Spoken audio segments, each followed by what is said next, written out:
character are you trying to play next? Do you have your eye on the next kind of project like that? No, I'm retired. Is that it? It ends with you here? This ends with me. I'm done. I love it. How excited are you for your daughters to read these YA novels like Sisterhood one day? That's a little more age appropriate. Yeah. When people come up to me and they're like, oh my God, my daughter loves Gossip Girl. I was like, she's 7. What is happening? So, you know, we gotta get kids reading books. So, yeah. In Hollywood, image is everything. But right now, Blake Lively's isn't being shaped by glossy magazine spreads or heartfelt talk show moments. It's being shaped in a legal arena where she's facing off against over 100 people, including content creators, PR specialists, and former industry colleagues. The actress, once associated with charm and relatability, is now making headlines for an aggressive legal offensive that many see as overkill. At the heart of it is her insistence that an elaborate smear campaign was launched against her, powered by online bots and coordinated attacks. Her opponents? Not rival studios or powerful producers, but smaller PR teams, individual TikTok creators. Taylor Swift reject Blake Lively has a team of really smart lawyers. And I think I'm smarter than all of them. And people who claim they had little to no involvement in the alleged campaign. One PR company, the Agency Group, led by Melissa Nathan, has found itself pulled into the fray despite insisting their involvement was minimal. The situation gets murkier when you factor in the company's connections to Scooter Braun, a longtime adversary of Taylor Swift, which fuels theories of deeper industry drama. Lively's approach is drawing criticism for targeting individuals with limited resources, and her mounting legal actions are starting to look like a high-profile example of power imbalance playing out in real time. So I asked him, is this normal behavior in Hollywood? And you would be surprised. The social pressures were there, but I never felt like I belonged. Which is something that I still struggle with, and I think has become one of the greatest blessings in disguise. Like I felt like an outsider. Like I would walk into a party, and I would want to fit in. Melissa Nathan's agency group isn't the kind of firm that courts publicity. Her employees, many young women with modest salaries, aren't household names or social media personalities. Yet they've been drawn into the spotlight by Lively's legal filings, accused of holding critical evidence and allegedly obstructing the discovery process. Lively's team is pressing for access to communications between these employees and their attorneys, arguing that they weren't in litigation at the time and therefore cannot claim privilege. 2 women in particular, Katie Casey's and Brianna Kostlow, have become focal points in this battle. Both have been named in motions to compel, a legal move that demands they hand over private exchanges they insist should remain protected. Adding intrigue is the Braun connection. Scooter Braun's business interests reportedly support the agency group, and Braun's long-running rivalry with Taylor Swift gives the case a pop culture twist that's hard to ignore. To some, this isn't just a legal fight, it's a web of industry relationships, personal histories, and simmering grudges playing out in public. While Lively's legal filings paint a picture of deliberate obstruction, the agency group insists their role in the events was minimal, claiming they simply handled short-term PR work unrelated to any online harassment campaign. The fight turned more personal when alleged TikTok comments from Brianna Kostlow surfaced, painting a raw picture of the emotional toll this case has taken. In the posts, shared on a creator's video critical of Lively, Brianna described months of fear, harassment, and financial strain. She claimed the agency group was a small, female-led operation built from scratch, staffed by publicists ranging from young graduates to working mothers. According to her, they never paid creators to post anti-Lively content, never ran a bot army, and had nothing to do with coordinated online attacks. Instead, she says they became collateral damage in a storm fueled by viral algorithms and public outrage over Lively's behavior during the promotion of It Ends With Us. Brianna's account frames the situation as a classic case of misdirected blame, where independent PR workers with limited means are forced into costly legal defense against a multi-millionaire celebrity. She also hinted that the narrative against her team was sparked by misinformation from other industry players. While her comments haven't been officially verified in court, they've added a human dimension to a case often discussed in abstract terms, resonating with audiences who see this as a story about power imbalance in the digital age. Central to Lively's case is her claim that she's been the target of a sophisticated online smear campaign involving bots, automated accounts designed to flood comment sections with negativity. Her filings point to specific moments during the It Ends With Us press tour when she allegedly noticed suspicious patterns in online engagement. Critics argue that no conclusive evidence has been presented linking these bots to the agency group or its employees. In fact, PR insiders point out that viral backlash can easily occur without artificial manipulation, especially when fueled by an already engaged fan base, like Colleen Hoover's readers, who have a history of vocal criticism when they feel the material they love is being mishandled.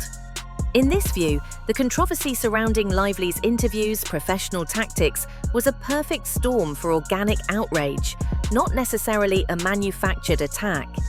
The agency group maintains their work involved earned media, getting coverage through relationships and storytelling, not through fake accounts. Still, the spectre of bots adds a shadowy, almost cinematic element to the dispute, and for many following the case, it's the mystery of who, if anyone, was really behind the online surge that keeps them watching closely. The intrigue deepened when a leaked proposal from PR strategist Jed Wallace surfaced, outlining a plan for aggressive online reputation management. The document described monitoring social media forums, influencing narratives in real time, and even CTR manipulation, a tactic that artificially boosts the click-through rate of favorable content, sometimes through questionable means. While nothing in the proposal directly targeted Lively at the time, it did reference exposing behavior and managing online discussions to favor Wallace's clients. Some see this as proof that sophisticated digital tactics are standard in modern PR, while others view it as a troubling sign of how easily public perception can be steered. Wallace insists much of this work was never carried out, and that by the time his team was hired, public opinion on Lively was already overwhelmingly negative. His critics counter that charging high monthly fees for passive monitoring strains credibility. Whether or not his plan was executed, the leak provided a rare glimpse into the behind-the-scenes strategies that shape online conversation, strategies the public often never realizes are in play. It also raised questions about just how blurred the line is between defending a client's image and manufacturing public opinion from the ground up. As the legal fight rages, another subplot has caught attention: Isabella Ferrer, a young actress who played the teenage version of Lively's character in It Ends With Us. Court documents reveal that the film's producers have been trying, without success, to serve her with a subpoena. Ferrer's attorney initially indicated he would represent her in this matter, but has since gone quiet. Process servers have reportedly attempted to reach her at multiple addresses, without luck. Adding to the intrigue, Ferrer appears to have removed all photos with Lively from her Instagram account, fueling speculation about where she stands. The subpoena seeks documents and communications relating to any inappropriate or discriminatory behavior during the film's production or promotion, a request broad enough to potentially cover sensitive behind-the-scenes moments.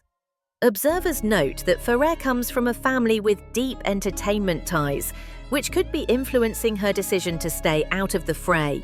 Whether she's avoiding involvement or simply wants to keep her distance from a volatile legal battle, her absence is becoming another wrinkle in an already messy case. For now, she remains a figure hovering at the edges, someone who may hold valuable insight, but whose voice has yet to be heard in court.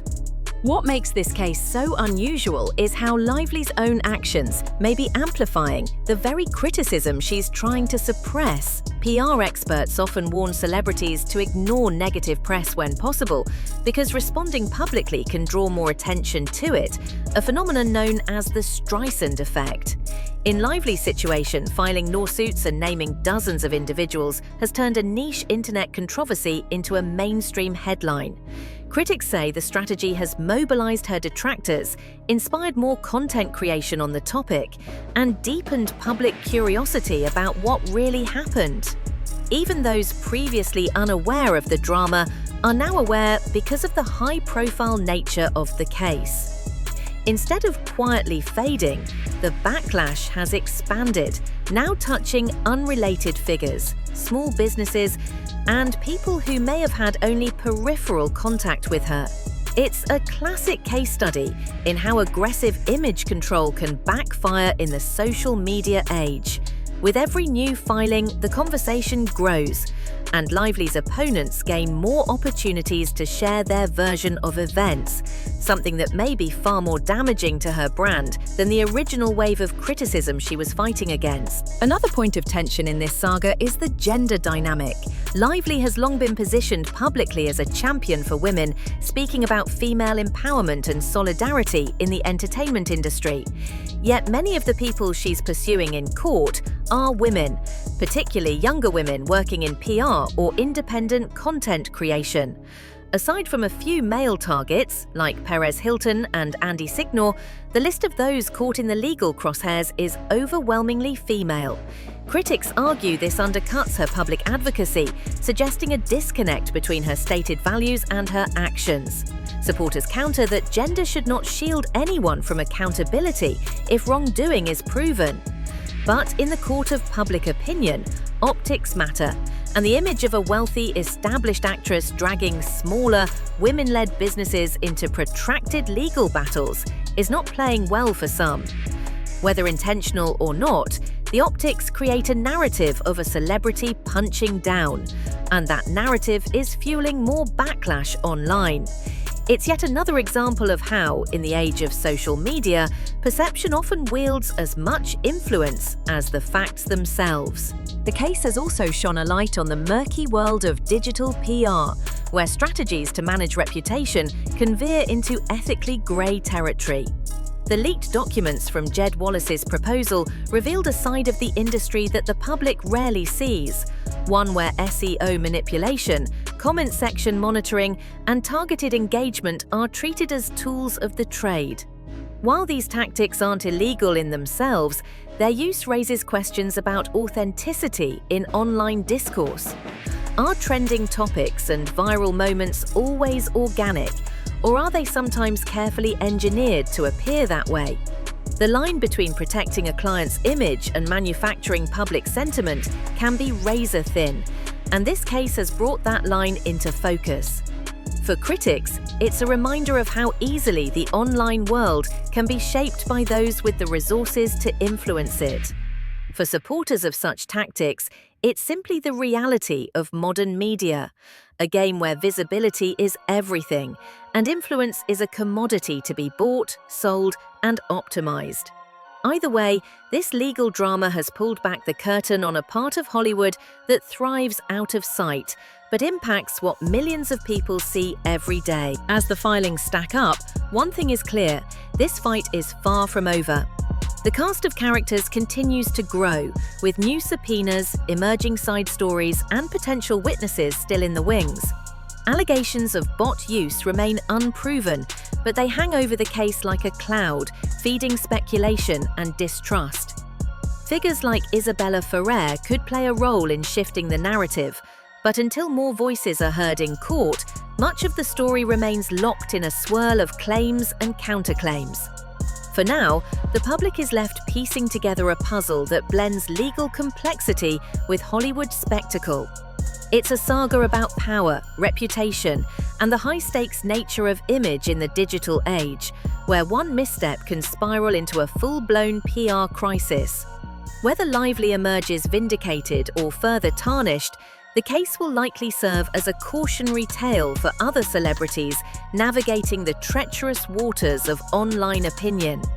And in a world where perception often outweighs proof, the real verdict might not be delivered in a courtroom at all, but in the ongoing conversation playing out across millions of screens worldwide.